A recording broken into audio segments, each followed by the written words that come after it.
If you want to restore your deleted Yahoo Mail emails from trash to inbox by using your mobile, I show you.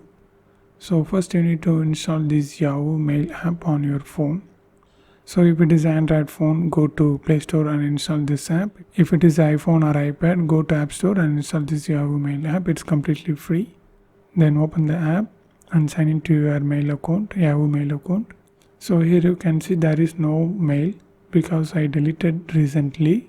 So to recover all your mails, click this inbox on the left bottom, scroll up, then you can see the trash option, click that. So here you can see all your deleted mails recently. You just need to click this checkbox and select all, then all mail will be selected. Now you need to click this move option and here choose primary. That's it. Now click this and inbox. Yeah, here you can see all the mails will be transferred to inbox. So this is how we need to do, and if you want to know more videos about Yahoo Mail, watch this playlist.